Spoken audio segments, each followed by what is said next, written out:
A'udzubillahi minasyaitonirrajim. Bismillahirrahmanirrahim. Robbi a'udzubika min hamazati sayatin wa a'udzubika robbi ayahdurun. Robbis rohli sodri wa yasirli amri wahlul 'uqdatam min lisani yafqahu qauli.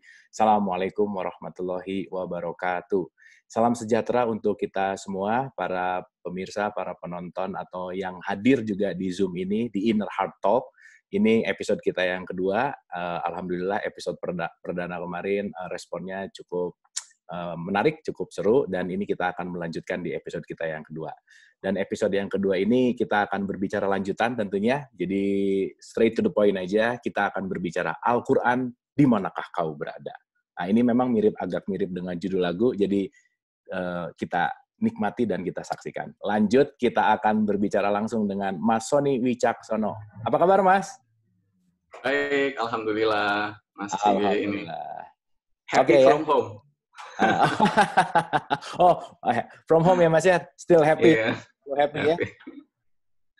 Tapi Mas, kalau nggak ada work from home ini, channel YouTube ini nggak akan ada gitu. Iya, makanya banyak hikmahnya kan ya? Hikmahnya luar biasa. Hikmahnya banyak, luar biasa. Alhamdulillah. Alhamdulillah. Oke, Mas Sony Wicaksono, kita langsung berbincang-bincang aja. Kemarin kita udah bicara tentang Al-Quran, dan sekarang kita akan lanjut bahwa Al-Quran itu sebenarnya ada di mana gitu ya. Kan kemarin kita bicara bahwa Al-Quran itu tidak hanya untuk orang Islam gitu. Dan kita sudah mulai bisa merubah dan meluaskan paradigma gitu. Oh, ternyata Quran itu tidak hanya sebatas itu gitu. Nah, sekarang langsung berbicara tentang Al-Quran, di manakah kau berada. Silakan, Mas Sony. Ya, sebelumnya saya mau buka dengan salam dulu. Assalamualaikum warahmatullahi wabarakatuh. Salam sejahtera buat kita semua. Mudah-mudahan Bapak Ibu yang mendengarkan, melihat acara ini, saya sebenarnya lagi ngobrol-ngobrol sama Abu Marlo, Bapak Ibu melihat, mendengarkan, bisa mendapatkan manfaat. Kita kemarin diskusi, belajar bahwa kita ini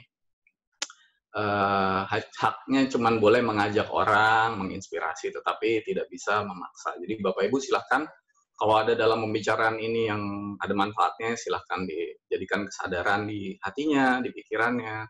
Tapi kalau ada yang enggak, ya apa-apa. Gitu, kira-kira. Nah, sebelumnya kan kita di episode season 1, episode 1, itu kan kita sudah mendiskusikan mengenai dan mudah-mudahan sudah menjadi kesadaran bahwa Al-Quran itu petunjuk fisik dan juga ada yang non-fisik yang dianugerahkan Allah tidak hanya kepada orang yang beragama Islam tetapi kepada seluruh manusia kan. Nah, jadi bahkan kemarin juga kita bahas itu untuk seluruh makhluk di alam keberadaan gitu. Nah, pada diskusi saya kali ini sama Abu Marlo, Bapak Ibu sekalian juga jadi pesertanya, itu kita akan membahas tentang kitab yang non-fisik. Karena kalau kitab fisik, Al-Quran kan kita semua udah tahu kan, yang di buku cetak gitu kan. Jadi sekarang kita mau bahas yang non-fisik. Nah, jadi kalau kita lihat, Al-Quran itu atau Alkitab atau buku petunjuk itu kan ada dua jenis, ya kan. Pertama yang namanya yang fisik, ya, yang seringkali disebut sebagai mushaf. Ya, mushaf atau lembaran-lembaran yang dikumpulkan menjadi sebuah buku ya. Jadi mushaf namanya. Kan karena saya orang Jawa dahulu tuh mengenal mushaf itu dengan istilah namanya kitab garing atau kitab kering. Ya, kitab kering. Nah, kitab kering itu adalah kitab yang lembaran bentuknya seperti itu. Nah, itu yang pertama. Yang kedua, Alkitab juga ada yang non-fisik, yaitu yang disebut kitab. Ya, jadi kitab itu bisa berbeda dengan mushaf, ya kan? Makanya ada istilah yang menyebutnya misalnya, wah dia itu kitab yang berjalan. Nah, kitab yang berjalan artinya ya itu non-fisik di dalam dirinya. Nah, orang Jawa menyebutnya sebagai kitab teles. Kitab teles itu bahasa Jawa artinya kitab basah. Kitab basah artinya non-fisik. Jadi artinya dia itu tidak kering oleh panas, ya kan? Tidak lapuk oleh cuaca, tidak lekang oleh waktu. Nah, sekarang kita bahas namanya kitab non-fisik itu adanya di mana. Nah, ini maaf ya kalau nggak mainstream, jadi merubah mindset Bapak Ibu sekalian yang mungkin pemahamannya sebelumnya umum gitu. Nah, jadi kalau kita lihat, ternyata setiap diri kita, setiap masing-masing dari kita tuh diberikan Alkitab di dalam diri kita masing-masing. Jadi kemarin kita bicara tentang buku manual, itu di dalam atau di luar, yaitu di dalam. Jadi nggak harus beli ke toko buku atau kemana untuk memilikinya, semua masing-masing sudah memiliki. Kan? Nah, itu ada di Al-Quran, boleh dibuka surat 68 ayat 36. Oke, surat Silakan Kang Abu. 68 ayat 36. Iya. Auzubillahi minasyaitonirrajim. Bismillahirrahmanirrahim. 68 ya Mas ya? Iya, betul. Atau adakah kamu berbuat demikian, bagaimana kamu mengambil keputusan? Nah, mengambil keputusan. Bagaimana cara kita mengambil keputusan menurut petunjuk Allah, ya? Coba lanjut 37-nya. Atau adakah kamu mempunyai sebuah kitab yang diturunkan Allah yang kamu membacanya? Nah, jadi apakah kamu mempunyai sebuah kitab yang kamu membacanya? Waktu ayat ini turun, kitab dalam bentuk tulisan atau mushaf itu belum ada. Iya. Jadi yang dimaksud Allah itu kitab yang di mana yang kamu membacanya. Ini bisa dua ya. Jadi bisa bentuknya kalau sekarang kitab mushaf, tetapi pada saat itu hakikatnya sebenarnya yang kamu miliki di dalam dirimu masing-masing. Gitu. Dan di sini kan pertanyaan retorik, apakah kamu mempunyai sebuah kitab yang kamu membacanya? Perlu dijawab nggak pertanyaan ini? Punya atau enggak? Ya ini udah dikasih kan harusnya kan? Ya pasti udah dikasih. Ini kan dalam bentuk pertanyaan retorik ya. Iya. Jadi nggak perlu dijawab punya atau enggak, udah pasti punya. Nah, pertanyaannya, apakah kamu membacanya? Ya kan, membaca. Nanti di sesi berikutnya kita akan bahas mengenai bagaimana cara membacanya. Nah, lanjut deh. Oke, 38-nya. Ya. Bahwa di dalamnya kamu benar-benar boleh memilih apa yang kamu sukai untukmu. Nah, jadi di dalamnya itu banyak sekali petunjuk Allah, tetapi petunjuk itu selalu dalam bentuk pilihan karena Allah nggak pernah memaksa. Jadi silahkan memilih gitu. Nah, silahkan dilanjutkan lagi. Oke, 39-nya ini menarik banget nih. Jadi kita ngerti bahwa kitab itu bukan hanya buku gitu ya. Jadi kitab itu luas banget karena relevansinya dengan ayat Quran turun juga waktu itu bukunya juga nggak langsung bukan turun buku gitu ya, kira-kira ya. Oke, Mas. Ini menarik nih. Atau apakah kamu memperoleh janji yang diperkuat dengan sumpah dari kami yang tetap berlaku sampai hari kiamat? Sesungguhnya kamu benar-benar kamu benar-benar dapat mengambil keputusan sekehendakmu. Silakan. Jadi di dalam kitab, di dalam itu ada janji dari Tuhan yang tetap berlaku terus-menerus. Jadi nggak ada ayat yang nggak berlaku sekarang. Jadi terus-menerus berlaku. Nah, sesungguhnya kamu benar-benar dapat mengambil keputusan. Artinya, nanti itu di dalam kitab kita itu yang non-fisik, itu banyak sekali pilihan-pilihan, dan kita diberikan pilihan untuk mengambil keputusan sesuai dengan apa yang kita kehendaki. Jadi hidup itu memilih sebenarnya. Jadi Tuhan nggak pernah memaksa. Oke. Silahkan dilanjut lagi. Oke. 40. Tanyakanlah kepada mereka, siapakah di antara mereka yang bertanggung jawab terhadap keputusan yang diambil itu? Jadi yang bertanggung jawab atas keputusan yang kita ambil siapa? Diri sendiri ya? Diri kita sendiri. Ya. Kita kan diberi pilihan, tapi pilihan itu adalah pilihan yang ada konsekuensinya. Kira-kira. Ada tanda bintangnya ya, syarat dan ketentuan berlaku gitu. Ya, ada konsekuensi. Kalau milihnya salah ya akibatnya salah. Akibatnya salah. Hidupnya bisa nggak sesuai kehendak Tuhan, sesuai kehendak Allah. Nah, lanjut. Oke, 41-nya. Atau apakah mereka mempunyai sekutu-sekutu? Maka hendaklah mereka mendatangkan sekutu-sekutunya jika mereka adalah orang-orang yang benar. Nah, jadi intinya ya kebenaran itu ada di Al-Quran, Alkitab itu kita miliki semua. Jadi melalui petunjuk di kitab yang non-fisik ini, kita boleh memilih untuk mengikutinya atau mengabaikannya, itu pilihan kita sendiri. Jadi ini yang kalau yang dalam Al-Quran disebut sebagai ahli kitab, ya. Ahli di sini bukan berarti profesor atau doktor atau orang yang belajar dan punya gelar macam-macam, tapi ahli di sini yang disebut sebagai pemilik, pewaris daripada kitab itu. Jadi kalau kita pernah dengar istilah ahlul bait, pernah dengar nggak? Ahlul bait itu artinya ahlul itu ahli, bait itu rumah. Jadi ahlul bait itu pemilik rumah. Ya, atau misalnya ahli waris. Ahli waris kan bukan orang yang belajar tentang waris, tetapi pemilik waris gitu artinya. Jadi apa namanya ahlul bait itu apa namanya ahli kitab itu artinya pemilik kitab gitu. Jadi kalau ada kata-kata hai ahli kitab itu seringkali kan coba dibuka deh ayatnya. Itu artinya pemilik kitab di surat 3 ayat 70 sampai 71. Oke, surat 3 ayat 70. Oh iya ya, ada kata ahli kitab ya, benar-benar. Iya. Hai ahli kitab, oke benar. Mengapa kamu mengingkari ayat-ayat Allah padahal kamu mengetahui? Oke, 71-nya. Iya. Hai ahli kitab, mengapa kamu mencampur adukan yang hak dan dengan yang batil dan menyembunyikan kebenaran padahal kamu mengetahuinya? Nah, jadi seringkali kita itu menyangka bahwa kalau ada kata-kata ahli kitab itu artinya penganut kitab-kitab sebelum Al-Quran. Seperti kayak orang Nasrani atau dengan Injilnya, Yahudi dengan Tauratnya.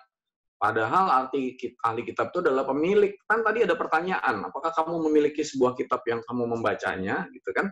Okay. Jadi yang mempunyai kitab itu ya kita yang yang kita warisi dari Allah itu. Jadi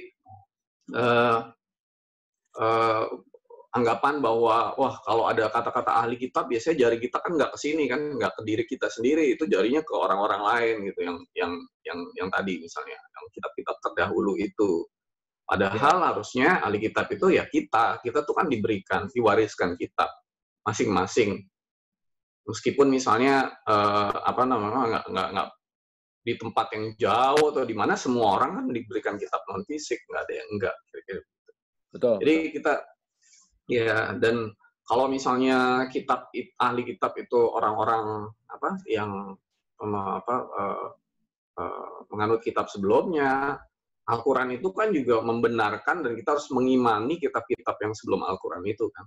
Jadi bukan berarti hanya satu Al-Quran saja, tapi harus mengimani kitab-kitab sebelumnya juga. Dan kita menjadikan Al-Quran itu sebagai parameternya.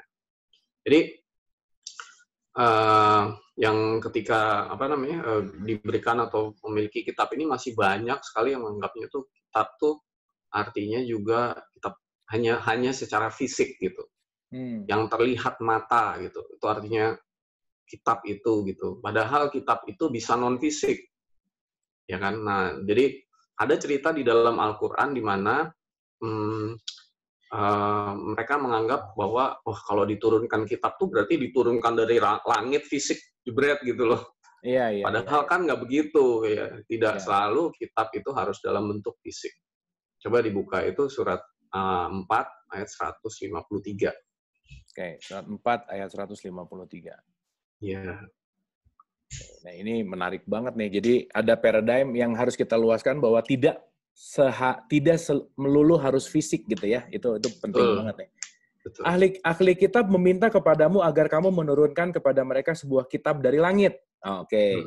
Maka sesungguhnya mereka telah meminta kepada Musa yang lebih besar dari itu. Mereka berkata, perlihatkanlah Allah kepada kami dengan nyata. Maka mereka disambar petir karena kezalimannya, dan mereka menyembah anak sapi sesudah datang kepada mereka bukti-bukti yang nyata, lalu kami memaafkan mereka dari yang demikian, dan telah kami berikan kepada Musa keterangan yang nyata. Jadi kitab yang diturunkan kepada kaum itu tuh ya kitab itu nggak bentuknya turun dari langit begitu, dan dia kan mau minta melihat mana perlihatkanlah kami dengan nyata. Nah ini salah kaprah karena nanti itu nggak kelihatan dengan mata, nggak bisa dilihat, nggak bisa diraba, nggak bisa diapa-apa. Itu akan turun langsung dari petunjuk Allah. Kira-kira begitu. Berarti penting banget kali ya, Mas, ketika kita sekarang fokusnya hanya kepada kitab yang fisik, tapi mungkin ketika kita lupa kepada yang non-fisik, mungkin kita hanya menguasai yang di luar aja gitu ya, kira-kira ya, Mas ya? Iya, nanti kita belajar bahwa untuk menguasai kitab yang di luar yang fisik itu perlu yang non-fisik. Nggak bisa cuman sekedar baca kitab fisik lalu yang non fisiknya nggak dipakai pergunakan karena dua ini berkaitan. Iya. Gitu. Saya jadi ingat gini Mas, karena di Al-Quran sendiri Al-Baqarah tuh langsung statementnya Alif Lam Mim zalikal kitabu la raiba fihi hudalil mutakin. Itu straight to the point-nya langsung kepada ketakwaan dan akhlak gitu ya kira-kira. Intinya kan ada di situ ya. Iya. Betul. Oke. Iya itu. Nanti ya nanti kita bahas itu tentang apa namanya Al-Baqarah ya dari awal. Karena Oke. di situ Oke, menarik iya. Mas. Boleh kita lanjut Mas? Ya silakan, yuk. Jadi kalau kita lihat gini, ini ada satu hal lagi yang menarik ya, yang mungkin banyak orang yang belum sadar. Perlu diketahui bahwa Nabi Muhammad itu tidak pernah menulis atau tidak Al-Quran itu tidak mulai dibukukan ketika Nabi Muhammad masih hidup, ya. Jadi dia itu diperintahkan Allah itu untuk tidak menulis dan tidak membaca. Jadi dia tidak menulis Al-Quran itu bukan karena dia nggak bisa nulis, tetapi ada perintahnya gitu. Nggak boleh ditulis, nggak boleh dibukukan ketika dia masih hidup. Di surat 29 ayat 48. Oke. Oh, emang diperintahkan emang nggak ditulis Tidak gitu ya? menulis. Iya, dia tidak menulis.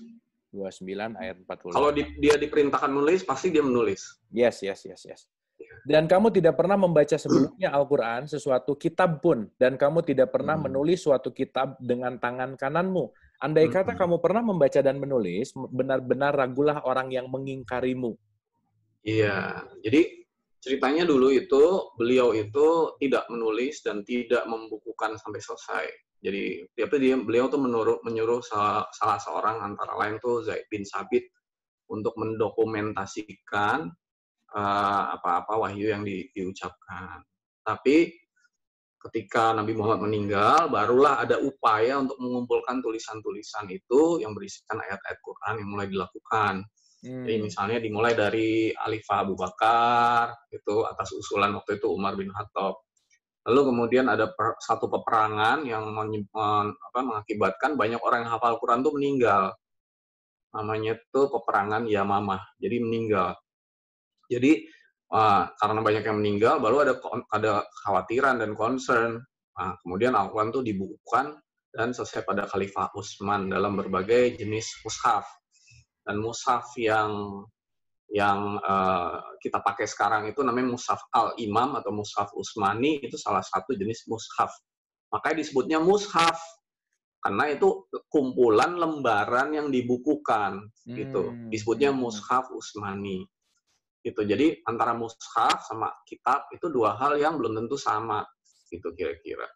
Dan selama Nabi Muhammad hidup, lalu sekitar 25 tahun lah ya setelah beliau wafat itu, Al-Quran dalam bentuk buku itu belum ada. Jadi waktu itu pedoman hidupnya menggunakan apa kalau Al-Quran itu belum berbentuk fisik? Ya. Nah, jadi itu sebuah cerita. Jadi lebih lanjut, ada satu yang menarik. Jadi waktu Nabi Muhammad menyebut Al-Quran, beliau itu kan kata-katanya kan adalah wahyu dari Allah, nggak dicampur-campur nafsunya atau persepsi atau opini dia. Jadi apapun yang disampaikan oleh Allah, ya itu yang disampaikan. Nah, kan waktu beliau menyebut Al-Quran itu, kata-katanya adalah ini atau itu, gitu kan? Ya. Nah, coba dibuka itu tadi ya, misalnya kemarin kita baca di episode sebelumnya tuh 4520 ya kan? Ya. Ya. Ini 4520 ayat pertama waktu belajar Quran Mas, jadi pas inget banget Mas. Oke. Iya. Oh ya di sini statementnya. Kita mungkin nggak usah baca sampai selesai kalau ayatnya panjangnya, saya cuma mau tunjukin ini adalah ini atau itu. Oke. Di sini ada kata-kata di terjemahannya Al-Quran ini adalah pedoman bagi manusia, tapi di dalam konsep bahasanya di sini ada kata-kata hadza basairu linas gitu. Iya. Jadi kata-kata Al-Qurannya ada nggak itu? Nggak ada sebenarnya. Nggak ada, yang ada hadza. Hadza itu artinya ini kan? Yes. Jadi kalau mau dibaca benar, ini adalah pedoman bagi manusia, gitu kan? Nah, coba buka lagi tadi kemarin ada di episode 3138 ya, Mas?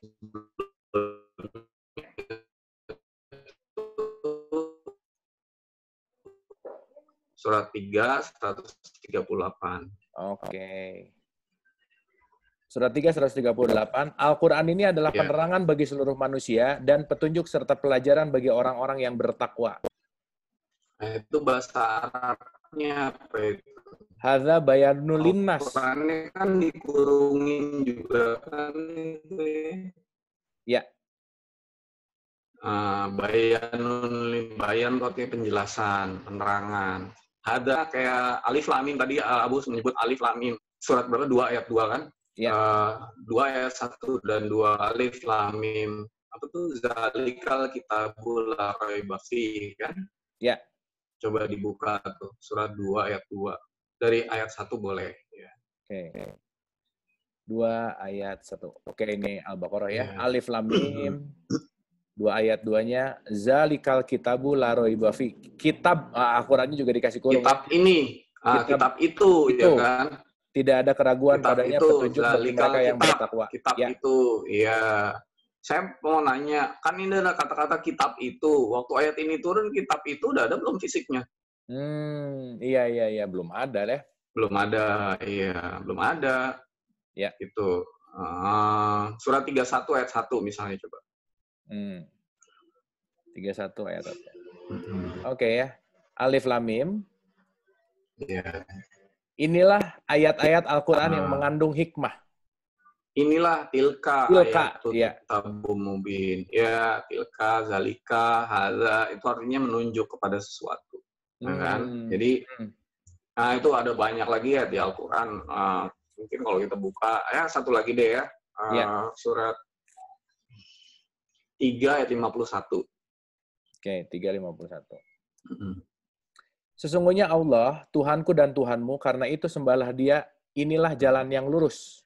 Nah, kalau Allah di Al-Quran menyebut jalan lurus tuh hada sirotim mustaqim. Jadi ini jalan yang lurus, ya kan? Nah, jadi pertanyaannya, karena kitab fisiknya belum ada waktu itu, maka kalau orang menyebut ini atau itu tuh biasanya nunjuk sesuatu nggak? Pasti. Kan itu kata tunjuk sesuatu. Iya, kata tunjuk. Jadi kalau waktu itu kata tunjuknya ini atau itu tidak menunjuk sesuatu, maka bukan ke sebuah mushaf atau buku cetak, ya kan? Karena tadi kan kita bilang kitab sama mushaf itu kan beda, ya kan? Jadi pasti bukan sebuah mushaf. Jadi dia menunjuk ke mana itu berarti kan? Nah, coba dibuka lagi surat 29 ayat 49. Oke. 29 ayat 49. Ya. Auzubillahiminasyaitonirrajim. Bismillahirrahmanirrahim. Sebenarnya Al-Quran itu adalah ayat-ayat yang nyata di dalam dada orang-orang yang diberi ilmu. Dan tidak ada yang mengingkari ayat-ayat kami kecuali orang-orang yang zalim. Jadi waktu menunjuk kitab yang nggak ada, misalnya ke sini, ke sana, itu nunjuknya kemana? Ini kalau di sini sih ada informasi baru bahwa ke sudut, ke dada ya. Ini tunjukkan. Ke dada, iya ke dada atau ke kesadaran. Tapi kan itu bilangnya ke dada kan, sudut itu bisa terjemahan sebagai kesadaran, bisa juga di dalam dada. Ya. Jadi Al-Quran itu yang non fisik itu letaknya di mana? Oke, jadi berarti di kalau mana diletakkan di dalam dada. Iya. Nah, di dalam kesadaran atau di dalam dada orang-orang yang diberi petunjuk oleh Allah. Jadi yang dimaksud Al-Quran non fisik itu adanya di dalam dada. Nah, itulah petunjuk yang selalu Allah berikan. Nah, di dalam dada itu ada apa? Hati. Ada hati nurani. Jadi di dalam situ sebenarnya Allah memberi melalui hati atau hati nurani itulah Allah memberikan petunjuk, ya kan? Karena di dalam hati itu ada kesadaran yang lebih dalam dibandingkan sekedar otak. Melalui kesadaran itulah Allah memberi petunjuk. Jadi bukan ke otak, bukan melalui pengetahuan pikir di gitu otak. Iya. Bukan, nggak bisa kalau dipikir, tapi melalui kesadaran yang ada di dalam hati, ya kan? Jadi beda itu antara pengetahuan di otak sama kesadaran di dalam hati, ya kan? Jadi nanti kalau ada season berikutnya kita akan bahas apa bedanya pengetahuan dan kesadaran, ya kan? Itu dua hal yang berbeda. Nah, coba kita renungkan lagi sekarang. Al-Quran itu ada ayat-ayat yang nyata atau petunjuk-petunjuk yang ada di dalam dada orang-orang yang diberi ilmu, ya kan? Padahal kemarin dibilang bahwa Al-Quran itu menjelaskan segala sesuatu. Nah, kalau kita baca di forum-forum seperti ini, pasti yang dipikiran, bukan pastilah, saya bisa berasumsi bahwa yang ada di hati dan pikiran kita tuh ilmunya ilmu agama kan? Iya. Hanya ilmu agama, betul nggak? Betul. Ya kan, Al-Quran ini adalah petunjuk yang ada di dalam dada untuk orang-orang yang diberi ilmu. Nah, ini ilmu agama nih gitu kan. Ilmu Hmm. tentang spiritual gitu. Betul nggak? Iya, Padahal iya, yang iya. dimaksud ilmu tuh apa sih? Ilmu apa? Apakah termasuk ilmu fisika ada nggak? Iya. Ilmu matematika ada nggak? Luas ya, sebetulnya Ilmu luas ya. kimia ada nggak? Ilmu ekonomi ada nggak? Hmm, hmm, hmm, hmm, hmm. Nah, jadi ilmu. Nah, coba saya cerita sedikit ya. Nah, ini cerita ya. Dulu di abad pertengahan, Islam tuh maju sekali, ya kan? Ya. Waktu Eropa itu masih dalam kegelapan, di Age of the Darkness, itu yang namanya Islam tuh maju sekali. Ada orang yang namanya Ibnu Rusdi atau Averroes, ya kan? Hmm. Ada orang yang namanya Ibnu Sina atau Avicenna. Ada sebagai orang-orang ini, dua orang ini jago kedokteran, matematik, ya kan? Nah, ada juga, tahu nggak Abu, nama orang namanya Al-Jabar. Iya, iya, iya, iya. Nah, kita belajar Al-Jabar kan? Iya. Tahu nggak kita bahwa angka-angka itu dari 1 sampai 0 itu yang nemuin orang ilmuwan Islam namanya Al-Khawarizmi. Hmm. Nah, jadi yang menemukan angka-angka di dalam matematik itu orang ilmuwan Islam loh. Nah, itu matematik. Tahu nggak kalau ilmu kimia itu yang nemuin itu namanya Ibnu Hayyan. Itu Hmm. ilmuwan Islam. Tahu nggak kalau ada seorang ahli filsafat yang lebih dalam, lebih tinggi tingkatannya dengan dari Aristoteles dari Yunani namanya Al-Farabi. Iya, iya, Itu pernah dengar. ilmuwan Islam. Hmm, hmm. Atau misalnya Al-Kindi. Kindi, ya, ya, Ada ya. Al-Kindi. Ada dulu ahli sosial dan ekonomi yang namanya Ibnu Khaldun. Makanya ada Universitas Ibnu Khaldun di Bogor kan. Hmm, hmm, hmm. Itu orang-orang ilmuwan Islam. Ada lagi di bidang keagamaan yang sangat dalam namanya Al-Tabari, Ibnu Jarir Al-Tabari. Itu juga orang Islam. Ada lagi Imam Ghazali, Imam Bukhari, wah banyak lah. Nah, ini nih ilmuwan-ilmuwan ini, orang-orang ini adalah ilmuwan-ilmuwan orang-orang yang sudah mengenal, mengetahui mengenai rahasia ini bahwa kitab itu bukan cuma yang sekedar di buku, yang ada di hati, di dalam kalbu itu. Nah, ilmuwan-ilmuwan ini memahami sehingga dia dapat menggali tidak hanya Al-Quran yang fisik, tetapi yang non-fisik di dalam hati nurani manusia itu. Kita mungkin berpendapat ya bahwa ilmu-ilmu ini adalah akibat pemikiran mereka. Sekarang saya mau nanya, apa ada sih ilmu yang di alam ini yang akibat pemikiran manusia tanpa dianugerahkan oleh Allah? Ada nggak? Benar, Mas. Ya, nggak mungkin ada lah kan, semuanya datang Ya, dari dia juga ya. semuanya datang dari Allah. Hmm. Makanya nggak ada ilmu yang ada karena pemikiran kita sendiri, itu nggak ada. Sehingga segala ilmu yang baru, penemuan, inovasi, intuisi, creativity, yang baru-baru ya, yang baru bukan yang lama nih, artinya bukan yang dapat dari belajar, tetapi yang benar-benar ditemukan baru. Itu semua dari Allah. Dan manusia itu sering menyebutnya sebagai intuitive mind atau pikiran intuisi. Padahal itu hasil kontemplasi, itu ilham dari tadi yang saya cerita Al-Quran non-fisik itu yang diturunkan ke hati itu, gitu. Makanya Oke. Islam zaman dulu maju sekali.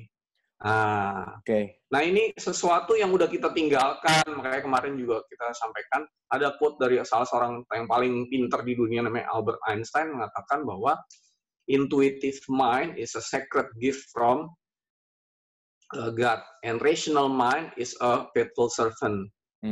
But we have created a society, a world that forgotten the gift and follow the servant. Jadi pikiran intuitif yang tadi dari Al-Quran non-fisik itu adalah pemberian yang sangat suci dari Tuhan. Kita bisa invent sesuatu, bisnis bisa menemukan sesuatu. Jadi kita nggak cuma bicara tentang ilmu agama ini. Tapi Betul. rational mind itu adalah sesuatu hamba yang mengikuti. Tapi kita sekarang ini hidup di suatu masa, di suatu masyarakat, sebuah dunia yang menuhankan pikiran rasio, melupakan pemberian yang suci dari Tuhan, yaitu petunjuk itu tadi. Gitu.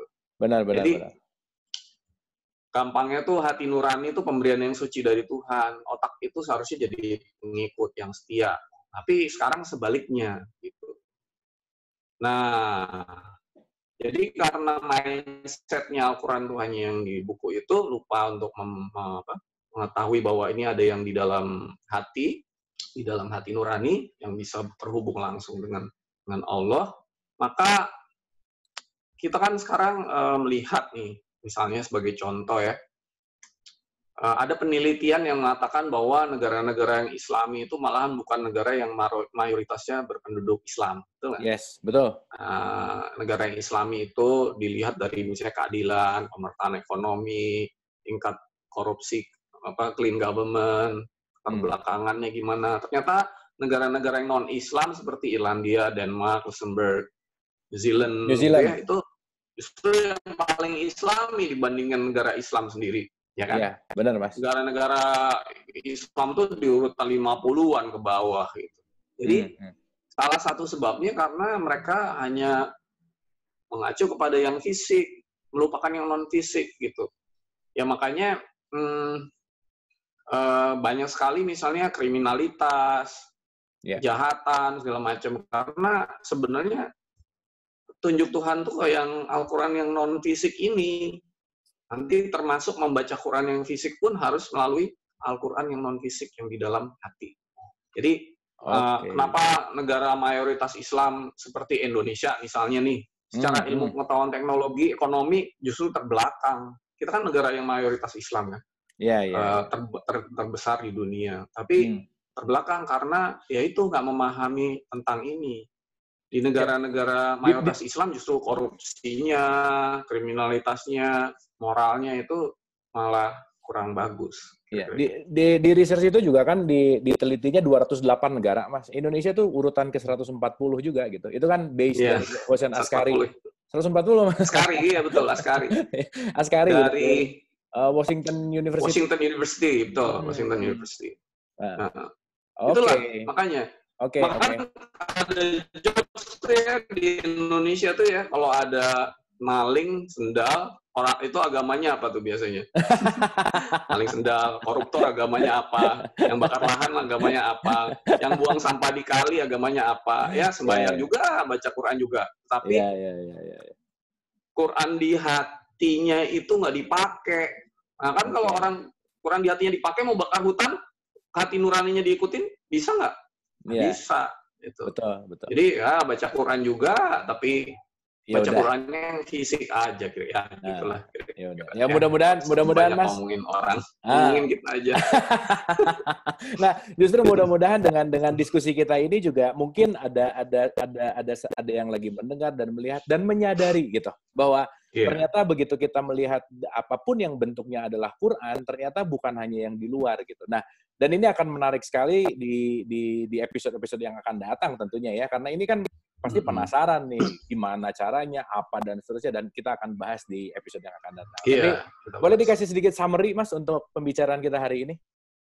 Sebenarnya saya masih mau, kita waktunya udah habis sedikit ya, sorry. Gini, ini ada beberapa hal yang saya mau sampaikan lagi. Sorry ya, agak ini. Kalau ini karena ini penting ya. Misalnya, kenapa sih orang baca Quran bisa jadi teroris, radikalis, ekstremis gitu ya? Jadi karena ini tadi lagi-lagi bahwa dia baca Quran juga, tapi nggak dibimbing oleh kitab non fisiknya, nggak dibimbing oleh Tuhan Allah yang Maha Pengasih lagi Penyayang melalui hati dan hati nuraninya. Jadi outputnya itu seharusnya kalau belajar Quran dibimbing pakai hati itu menjadi manusia yang lebih welas asih, compassion, memiliki sifat-sifat luhur gitu. Kalau nggak dibimbing oleh hati nuraninya, itu kan di Al-Quran sendiri dikatakan setiap ayatnya kan perumpamaan tuh. Betul. Dan perumpamaan itu bisa tersesat kalau bacanya nggak menggunakan hati nurani atau hati gitu. Nah, kalau kita lihat ya, untuk memahami Al-Quran ini, itu Tuhan itu Allah itu memberikan sarana. Jadi kita dikasih mata, ya kan, yang harus dibuka, diarahkan, melihat, mendengar petunjuk Allah. Nah, mata ini adalah mata hati, gitu kan? Nah, jadi pendengaran atau penglihatan ini bukan yang fisik, karena juga berlaku bagi kaum disabilitas gitu, tapi mata hati loh. Jadi Tapi sedikit sekali orang yang bersyukur dan menggunakannya dengan sebaik-baiknya, ya kan? Ya. Misalnya satu ayat lah di 1678, kira-kira. Surat 16 ayat 78. Iya. Oke, kita lihat ya, 16 ayat 78. Dan Allah mengeluarkan kamu dari perut ibumu dalam keadaan tidak mengetahui sesuatu pun, dan Dia memberi kamu pendengaran, penglihatan, dan hati agar kamu bersyukur. Nah, jadi diberikan penglihatan oleh hati agar kamu bersyukur, ya kan? Nah, sayangnya kita ini kebanyakan, ya termasuk saya juga lah ya, saya juga baru belajar membuka hati. Karena saya ini hidup punya mata, bisa melihat, jadi kalau mata hati saya tertutup, nggak bisa baca Quran, nggak bisa baca petunjuk Tuhan, petunjuk Allah, nggak bisa mendengar petunjuk Allah itu ya nggak apa-apa, karena ya mata saya juga masih bisa lihat, kira-kira gitu. Kuping saya kan bisa dengar.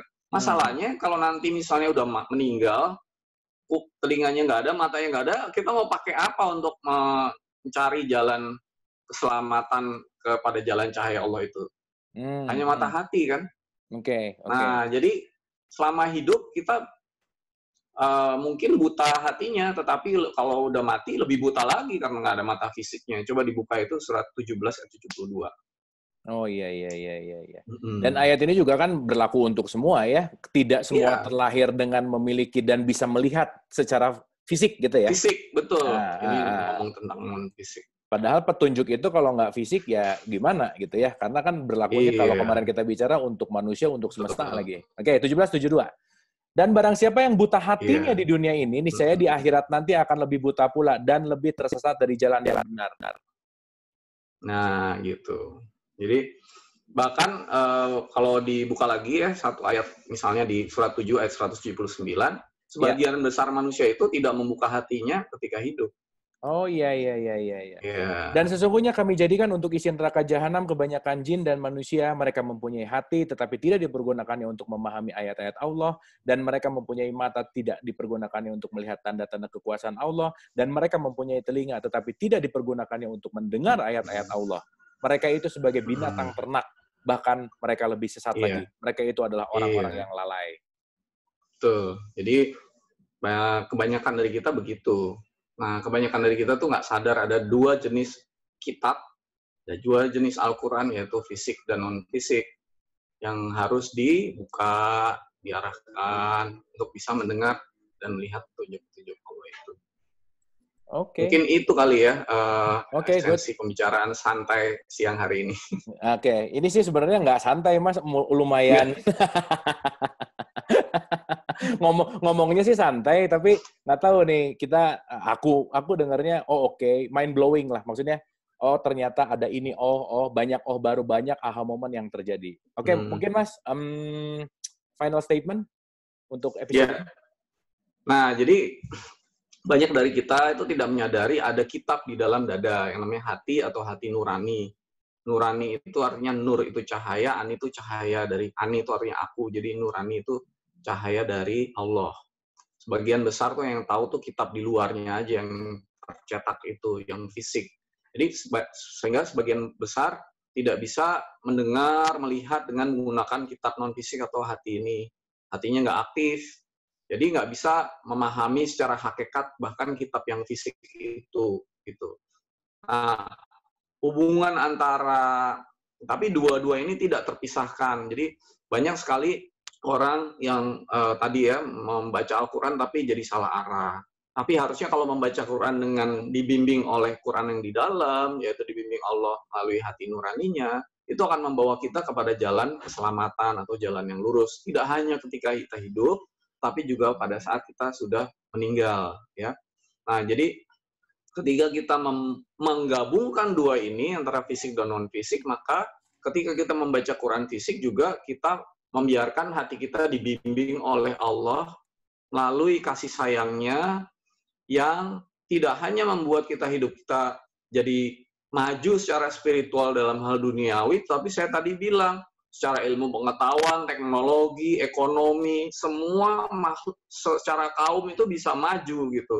Nah, termasuk kesadaran spiritualnya, arahnya pasti menjadikan kita itu menjadi makhluk Allah yang lebih welas asih, penuh dengan kasih sayang, jadi rahmat dan kasih sayang bagi seluruh sesama alam di alam semesta ini, kira-kira begitu.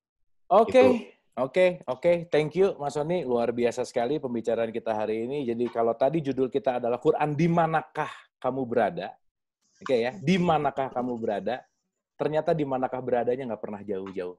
So, mudah-mudahan dengan menyaksikan ini kita lebih mendapatkan suatu kesadaran yang baru bahwa tidak hanya yang di luar, tapi bagaimana apapun intinya adalah yang ada di dalam.